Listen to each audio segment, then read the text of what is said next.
ಎಲ್ಲರಿಗೂ ನಮಸ್ತೆ.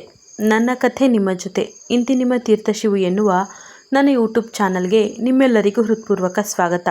ನಾನು ನಿಮ್ಮ ತೀರ್ಥಶಿವು. ನಾನೇ ಬರೆದು ವಾಚಿಸುತ್ತಿರುವ ಮನಸ್ಸಲ್ಲಿ ಚೂರು ಜಾಗ ಬೇಕಿದೆ ಕಥೆಯ ಮುಂದುವರೆದ ಭಾಗವಿದು. ಎಷ್ಟು ಬೇಗ ಸಾಧ್ಯವೋ ಅಷ್ಟೂ ವೇಗವಾಗಿ ಕಾರನ್ನು ಓಡಿಸುತ್ತಾ ಮತ್ತೆ ಮನೆಗೆ ಹೋಗಿ ಅವಸರದಿಂದ ತನ್ನ ರೂಮಿಗೆ ಓಡಿ ಬಾಲ್ಕನಿಯ ಬಾಗಿಲು ತೆರೆದರೆ ಋತ್ವಿಯ ಜೊತೆಗೆ ಅವಳ ಬೆಡ್ಶೀಟ್ ದಿಂಬು ಎಲ್ಲವೂ ಸಂಪೂರ್ಣವಾಗಿ ಒದ್ದೆಯಾಗಿದೆ. ಅದಲ್ಲದೆ ಆ ನೀರಿನ ಮೇಲೆಯೇ ಇನ್ನೂ ಮಲಗಿದ್ದಾಳೆ ಋತ್ವಿ. ಅವಳನ್ನು ಆ ರೀತಿ ಕಂಡು ಹಣೆ ನೀವಿಕೊಳ್ಳುತ್ತಾ, ಋತ್ವಿ ಎದ್ದೇಳು, ಮೇಲೆ ಡ್ರೆಸ್ ಚೇಂಜ್ ಮಾಡು. ಇದೇನಿದು, ನೀರಿನ ಮೇಲೆ ನಿದ್ರೆ ಮಾಡ್ತಾ ಇದೆಯಾ? ಬೇಗ ಎದ್ದು ಡ್ರೆಸ್ ಚೇಂಜ್ ಮಾಡು, ಇಲ್ಲವಾದರೆ ಜ್ವರ ಬರುತ್ತೆ ಎಂದವನು ಅವಳ ಕೈ ಮುಟ್ಟಿ ಎಬ್ಬಿಸಲು ನೋಡಲು ಕೆಂಡದಂತೆ ಸುಡುತ್ತಿದೆ ಅವಳ ಮೈ. ಆಗಲೇ ಅವನಿಗೆ ತಿಳಿದಿದ್ದು ಅವಳು ನೀರಿನಲ್ಲಿ ಮಲಗಿಲ್ಲ, ಬದಲಾಗಿ ಪ್ರಜ್ಞೆಯನ್ನೇ ಕಳೆದುಕೊಂಡಿದ್ದಾಳೆಂದು. ತಡ ಮಾಡದೆ ಅವಳನ್ನು ಎತ್ತಿಕೊಂಡು ಒಳಗೆ ಬಂದ ಋಷ್, ಲೇ ಇವಳೆ, ಕಣ್ಣು ಬಿಡೆ ಋತ್ವಿ ಎನ್ನುವಾಗ, ಓಹೋ, ಮಳೆಯಲ್ಲಿ ನೆಂದು ನಿಮ್ಮಿಂದ ಸಿಂಪತಿ ಗಿಟ್ಟಿಸಿಕೊಳ್ಳುವ ನಾಟಕ ಮಾಡ್ತಾ ಇದ್ದಾಳೆ ಅನಿಸುತ್ತೆ ಋಷಿ ಎಂದು ವ್ಯಂಗ್ಯವಾಡುತ್ತಾಳೆ ಸದ್ವಿನಿ. ಆದರೆ ಋಷ್ ಅವಸರವಾಗಿ ಬಂದಾಗ ಏನಾಯಿತೋ ಏನೋ ಎಂದುಕೊಂಡು ಚಟರ್ಜಿ ಪರಿವಾರ ಕೂಡ ಅವನ ಹಿಂದೆಯೇ ಬಂದಿದ್ದರಿಂದ ಸದ್ವಿನಿಯ ಮಾತಿನಿಂದ ಕೋಪಗೊಂಡ ಅಜ್ಜಿ, ನಾಟಕವಾಡಿ ಗಂಡಸರನ್ನು ಬುಟ್ಟಿಗೆ ಹಾಕಿಕೊಳ್ಳುವ ಬುದ್ಧಿ ಅವಳಿಗಿಲ್ಲ.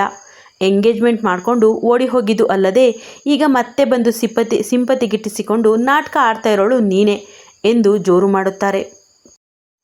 ಎಲ್ಲ ಸ್ವಲ್ಪ ಬಾಯಿ ಮುಚ್ಚಿ ಎಂದು ಗದರಿದ ಋಷ್ ಅವಳನ್ನು ಬೆಡ್ ಮೇಲೆ ಮಲಗಿಸಿ, ಋತ್ವಿ ಋತ್ವಿ ಎನ್ನುವಾಗ, ಮಗನೇ ಮೊದಲು ಅವಳ ಬಟ್ಟೆ ಚೇಂಜ್ ಮಾಡ್ತೀನಿ ಇರು, ಫುಲ್ ಒದ್ದೆ ಬಟ್ಟೆಯಲ್ಲಿದ್ದಾಳೆ ಎಂದು ಮುಂದೆ ಬರುವ ಧಾಮಿನಿಗೆ, ಅದೆಲ್ಲ ನಾನೇ ಮಾಡ್ತೀನಿ, ನೀವೆಲ್ಲ ಆಚೆಗೆ ಹೋಗಿ ಸಾಕು ಎಂದ ಋಷ್ ಡಾಕ್ಟರ್ಗೆ ಕಾಲ್ ಮಾಡ್ತಾನೆ.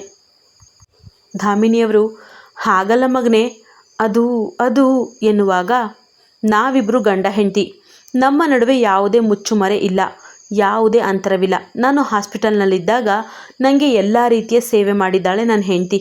ಅವಳ ಬಟ್ಟೆ ಬದಲಾಯಿಸುವುದು ನನಗೇನು ದೊಡ್ಡ ವಿಷಯವಲ್ಲ ಎಂದು ಗಡುಸಾಗಿ ನುಡಿದು ಋತ್ವಿಯ ಬಟ್ಟೆ ಹುಡುಕುವ ಋಷ್ಗೆ, ಋಷಿ ನಾನು ಹೆಲ್ಪ್ ಮಾಡ್ಲಾ ಎನ್ನುತ್ತಾಳೆ ಸದ್ವಿನಿ. ಅದರ ಅಗತ್ಯವಿಲ್ಲ, ನೀವೆಲ್ಲ ಆಚೆಗೆ ಹೋಗಿ ಅಷ್ಟೇ ಎಂದು ಅವನೊಮ್ಮೆ ಕಿರುಚುದೇ ತಡ. 1 ಸೆಕೆಂಡ್ಗೆ ಎಲ್ಲರೂ ಅವನ ರೂಮಿನಿಂದ ಆಚೆಗೆ ಹೋಗುತ್ತಾರೆ. ಬಳಿಕ, ಥು, ಎಂಥ ಕೆಲಸ ಆಯಿತು ನನ್ನಿಂದ, ಯಾಕಾದರೂ ಒಳಗಿಂದ ಬೋಲ್ಟ್ ಹಾಕಿದ್ನೋ ಏನೋ, ಯಾವತ್ತೂ ಹಾಕದವನು ನಿನ್ನೆ ಹಾಕಬೇಕಿತ್ತಾ? ಹೋಗಲಿ, ಮಧ್ಯಾಹ್ನದವರೆಗೂ ಮನುಷ್ಯರನ್ನೇ ಸುಡುವ ಹಾಗಿದ್ದ ಬಿಸಿಲು ರಾತ್ರಿಗೆ ಮಳೆಯಾಗಿ ಸುರಿಯಬೇಕಿತ್ತಾ? ಅದೆಲ್ಲ ಸಾಯಲಿ, ಇವಳಿಗೆ ಒಳಗೆ ಬರೋಕ್ಕೆ ಏನು ಕಷ್ಟ ಆಗಿತ್ತು ಎಂದೆಲ್ಲ ತಾನೇ ಮಾತಾಡ್ತಾ ಅವಳ ಸಂಪೂರ್ಣ ಬಟ್ಟೆ ಬದಲಾಯಿಸಿ ಅವಳ ಮೈತುಂಬ ಬೆಡ್ಶೀಟ್ ಹೊದೆಸಿ ಅವಳ ತಲೆ ಸವರುತ್ತಾ ಕೂರುತ್ತಾನೆ ಋಷ್. 10 ನಿಮಿಷಕ್ಕೆಲ್ಲ ಎಚ್ಚರವಾದ ಋತ್ವಿ ಆಯಾಸದಲ್ಲಿ ಕಣ್ತೆರೆಯುತ್ತಾ, ಅಮ್ಮ ನೀರು ಎಂದರೆ ಅವಳನ್ನು ಒಂದು ಕೈಯಿಂದ ಬಳಸಿ ನೀರು ಕುಡಿಸಲು ನೋಡುತ್ತಾನೆ ಋಷ್. ಆದರೆ ಯಾವಾಗ ಋಷ್ ತನ್ನನ್ನು ಬಳಸಿದ್ದು ಅರಿವಾಯಿತೋ ತಕ್ಷಣ ಸೆಟೆದು ಕುಳಿತ ಋತ್ವಿ ನೀರಿನ ಲೋಟ ಹಿಡಿದಿದ್ದ ಅವನ ಕೈ ಸರಿಸಿ ಅಲ್ಲಿಂದ ಏಳಲು ನೋಡುತ್ತಾಳೆ. ಅವನು, ಲೇ ಇವಳೆ ಎನ್ನುವಾಗ ತನ್ನ ಬಟ್ಟೆ ನೋಡಿಕೊಂಡ ಹೆಣ್ಣು ಅವನತ್ತ ನೋಡಲು, ನಾನೇ ಚೇಂಜ್ ಮಾಡಿದ್ದು, ಏನೀಗ ಅಷ್ಟು ಹಕ್ಕು ಅಧಿಕಾರವಿದೆ ನನಗೆ, ನಮ್ಮ ಡೈವರ್ಸ್ ಆಗುವವರೆಗೂ ನಾನು ನಿನ್ನ ಗಂಡ ಅನ್ನೋದು ನೆನಪಿರಲಿ ಎನ್ನುತ್ತಾನೆ ಋಷ್. ಆದರೂ ಅವನಿಗೆ ಉತ್ತರಿಸದೆ ಕೆಳಗೆ ಹೋಗಲು ನೋಡುವ ಋತ್ವಿಗೆ ಅಡ್ಡಲಾಗಿ ನಿಂತವನು, ಎಲ್ಲಿಗೆ ಹೋಗ್ತಾ ಇದೆಯಾ? ಒಳಗೆ ಬಂದು ಬಿತ್ಕೋ, ಈಗಾಗಲೇ ಜ್ವರ ಬಂದಿದೆ ನಿಂಗೆ, ಸುಮ್ಮನೆ ಮಲಗಿ ರೆಸ್ಟ್ ಮಾಡು. ಅದು ಬಿಟ್ಟು ಅಲ್ಲಿಗೆ ಹೋಗ್ತೀನಿ ಇಲ್ಲಿಗೆ ಹೋಗ್ತೀನಿ ಅಂತ ನಾಟಕ ಮಾಡಿದರೆ ನನ್ನ ಕೋಪ ನೆತ್ತಿಗೆ ಏರಿ ಸರಿಯಾಗಿ ಗೂಸ ಕೊಡ್ತೀನಿ. ಡಾಕ್ಟರ್ ಬರ್ತಾರೆ, ಈಗ ಇಂಜೆಕ್ಷನ್ ತಗೊಂಡು ರೆಸ್ಟ್ ಮಾಡು ಎಂದರೆ, ಬೇಡಪ್ಪ ಬೇಡ, ಜ್ವರ ಬಂದಿದ್ದೇ ತಮ್ಮಿಂದ, ಇನ್ನು ಡಾಕ್ಟರ್ನ ಬೇರೆ ನೀವೇ ಕರೆಸುವ ಪುಣ್ಯ ಬೇರೆ ಕಟ್ಟಿಕೊಳ್ಳುವ ಪ್ಲ್ಯಾನ್? ಹಾಂ, ಬೇಡ ಸರ್ ಎಂದವಳು ವ್ಯಂಗ್ಯವಾಗಿ ನುಡಿದು ಮುಂದೆ ಹೋಗಲು ಅವಳನ್ನು ಎತ್ತಿಕೊಂಡು ಬೆಡ್ ಮೇಲೆ ಮಲಗಿಸಿದ ಋಷ್ ಅವಳ ಮೇಲೆಯೇ ಬಾಗಿ ಅವಳು ಏಳದಂತೆ ಅವಳ 2 ಕೈಯನ್ನು ತನ್ನ ಕೈಯಿಂದ ಬಂಧಿಸಿ, ಅಲ್ಲ ಕಣೆ ಬಾಟ್ಲಿ, ನೆನ್ನೆ ರಾತ್ರಿ ಮಳೆ ಶುರುವಾದಾಗ ನನ್ನನ್ನು ಕರಿಬೇಕು ಅಲ್ವಾ, ನಾನು ಬಾಗಿಲಿಗೆ ಬೋಲ್ಟ್ ಹಾಕಿ ಮರೆತು ಮಲಗಿಬಿಟ್ಟೆ. ಅಥವಾ ನೀನೇ ನಿನ್ನ ಹೀರೋ ಸ್ಟೈಲ್ನಲ್ಲಿ ಬಾಗಿಲನ್ನು ಒಡೆದು ಒಳ ಬರಬಹುದಿತ್ತು ಅಲ್ವಾ, ಅದೂ ಮಾಡದೆ ಯಾಕೆ ಮಳೆಯಲ್ಲೇ ಒದ್ದೆ ಆದೆ ಹೇಳು ಎಂದಾಗ, ಮಳೆಯಲ್ಲಿ ಒದ್ದೆ ಆಗಬೇಕೆನ್ನುವ ಆಸೆ ನನಗೂ ಇರಲಿಲ್ಲ ಸರ್. ಮಳೆ ಸ್ಟಾರ್ಟ್ ಆದಾಗಲೇ ನಾನು ಬಾಲ್ಕನಿಯ ಡೋರ್ ಬಡಿದು ನಿಮ್ಮನ್ನು ಕರೆದೆ, ಆದರೆ ನಿಮಗೆ ಎಚ್ಚರವೇ ಇಲ್ಲ. ಬಹುಶಃ ರೊಮ್ಯಾಂಟಿಕ್ ಮ್ಯೂಸಿಕ್ನ ಅಬ್ಬರ, ಲವರ್ ಜೊತೆಗಿನ ಶೃಂಗಾರದ ಆಯಾಸ ನಿಮಗೆ ಎಚ್ಚರವಾಗುವುದಕ್ಕೆ ಬಿಡಲಿಲ್ಲ ಅನಿಸುತ್ತೆ. ಮತ್ತೆ ಬಾಗಿಲು ಒಡೆದು ಬರಬೇಕಿತ್ತು ಅಂತ ಹೇಳಿದ್ರಿ ಅಲ್ವಾ? ಬೇಕೆಂದೇ ಬರಲಿಲ್ಲ ಸರ್. ಯಾಕಂದರೆ ಪ್ರಣಯ ಮುಗಿದ ನಂತರ ನೀವು ಹೇಗೆಲ್ಲ ಇರ್ತೀರಾ ಅನ್ನೋದು ನನಗೂ ಗೊತ್ತು. ನಾನು ಬಾಗಿಲು ಒಡೆದು ಬಂದು ನಿಮ್ಮಿಬ್ಬರ ನಗ್ನವನ್ನು ಯಾಕೆ ನೋಡಬೇಕು, ಆ ಕರ್ಮ ನನಗ್ಯಾಕೆ ಬೇಕು ಅಂತಲೇ ಬರಲಿಲ್ಲ ಎನ್ನುತ್ತಲೇ ಅವನಿಂದ ಬಿಡಿಸಿಕೊಳ್ಳಲು ನೋಡುತ್ತಾಳೆ ಋತ್ವಿ. ಆಗ ಕೋಪದಿಂದ ಹುಬ್ಬು ಬೆಸೆದ ರುಷ್, ಗುದ್ದಿದ್ರೆ ಮುಖ ಕಲಸಿದ ಜಾಮೂನಾಗಬೇಕು ಮಗಳೇ, ಹೆಂಗೆಲ್ಲ ಮಾತಾಡ್ತಾ ಇದೆಯಾ ನೋಡೆ ಎನ್ನುವ ಹೊತ್ತಿಗೆ ಅವನ ರೂಮಿನ ಬಾಗಿಲನ್ನು ಕುಟ್ಟುವ ಸದ್ದು ಕೇಳಲು ಡಾಕ್ಟರ್ ಬಂದರು ಎನ್ನುತ್ತಾ ಅವಳನ್ನು ಬಿಟ್ಟು ಬಾಗಿಲ ಬಳಿ ಹೋಗುತ್ತಾನೆ ರುಷ್. ಅವನ ಎಣಿಕೆಯ ಹಾಗೆ ಡಾಕ್ಟರ್ ಬಂದಿದ್ದರು.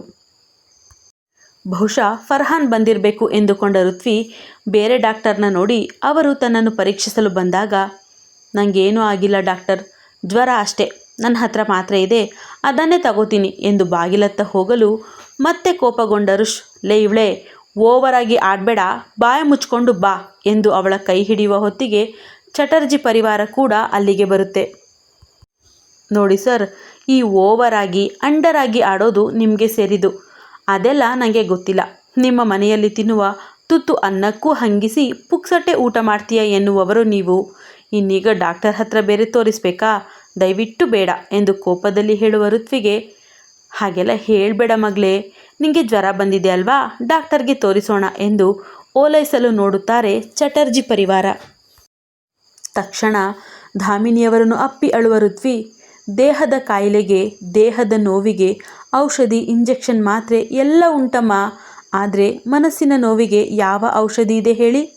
ನನಗೆ ಜ್ವರ ಬಂದಿದೆ ಅಂತ ಡಾಕ್ಟರ್ನ ಕರೆಸಿರುವ ಈ ಮನುಷ್ಯ ಪ್ರತಿ ಕ್ಷಣ ನನ್ನ ಮನಸ್ಸಿಗೆ ಇಂಚಿಂಚು ಇರಿದು ಹಿಂಸೆ ಮಾಡ್ತಾ ನೋವು ಕೊಡ್ತಾ ಇರೋದು ಯಾರಿಗೂ ಗೊತ್ತಿಲ್ಲ.